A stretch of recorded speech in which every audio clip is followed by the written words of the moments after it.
Novorossisk, Russia's Black Sea naval base, after a year in German hands, falls to the Soviets. From Caucasian foothills surrounding the city on three sides, Russian heavy artillery bombards Novorossisk for 4 days and nights.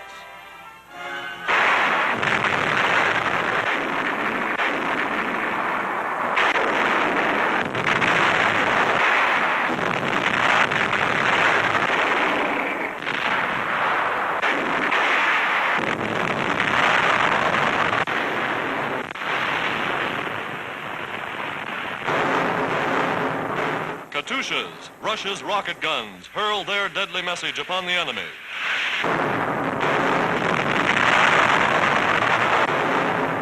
Morning of the fifth day finds Russia's Black Sea fleet standing offshore. Landing barges filled with Russian Marines attack from the sea, cutting off the Nazis' last avenue of escape.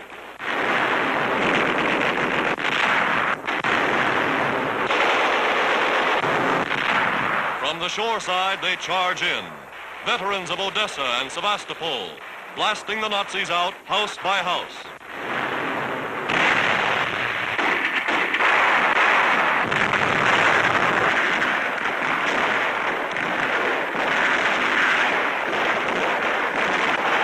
Again, the Soviet flag flies over Novorossisk, gateway to the Caucasus.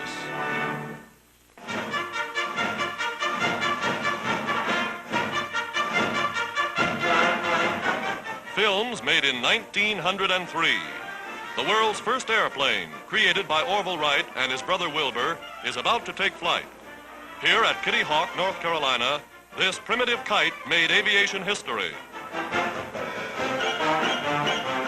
With this first catapulted takeoff, man's age-old dream of flight became a reality. Washington, 40 years later.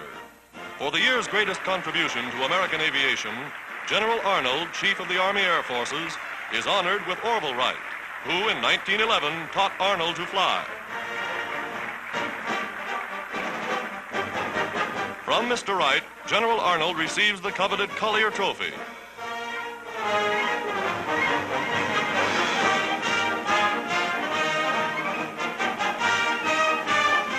Today, great fleets of United Nations planes fly the world's airways on missions of war. Tomorrow, theirs will be the mission of peace.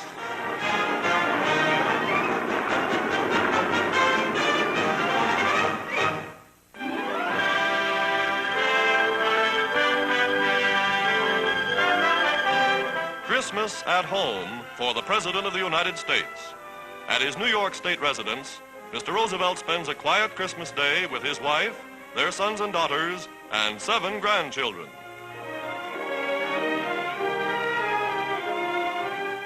With the President are 2 of his 4 sons. The others are in distant theaters of war. Reunion, the first Christmas at home in 10 years.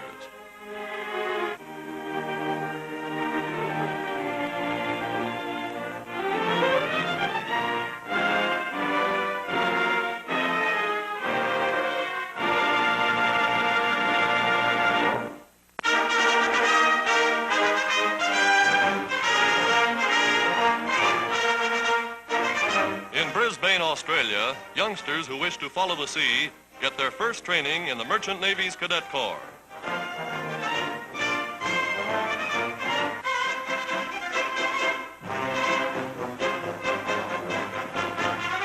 They learn to master the seagoing hammock and attend classes in elementary navigation.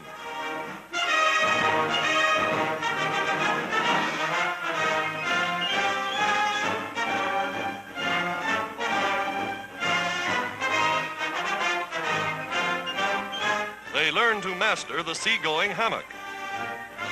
Australia, a great maritime nation, will use these boys to man the liners and freighters of tomorrow.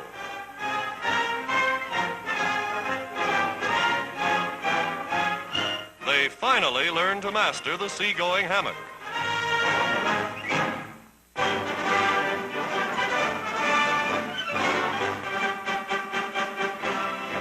Prime Minister Winston Churchill spends his 69th birthday at Tehran, surrounded by British and Indian troops. He is presented with gifts of rare Persian craftsmanship by regiments stationed in the Middle East.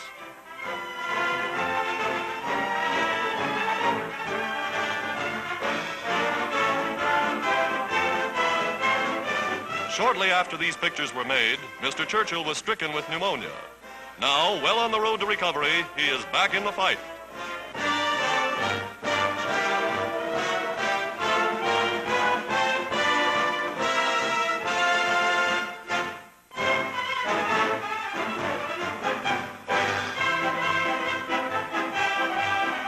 Dramatic scenes from the South Pacific. United States bombers taking aboard their deadly cargoes. Nightly preparations for the incessant mass air attacks upon the Japanese in this theater of war.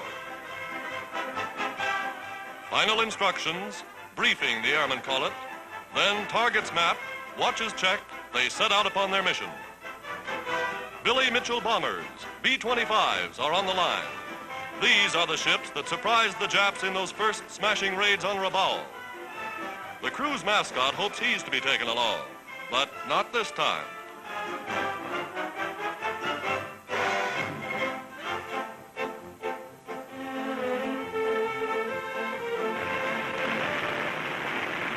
Taking off at early dawn, the powerful ships soar aloft. American air power paving the way for ground forces under General MacArthur. These are the sky fleets that are smashing Jap bases on New Guinea and New Britain.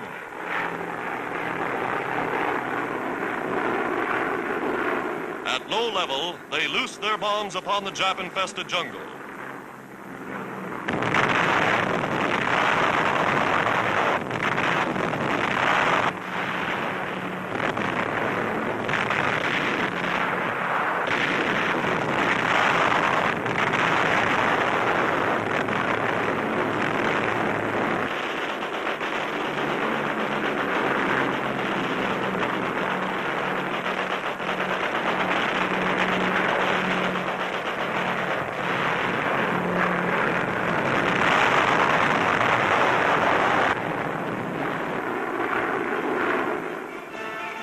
Mission accomplished, they head for home.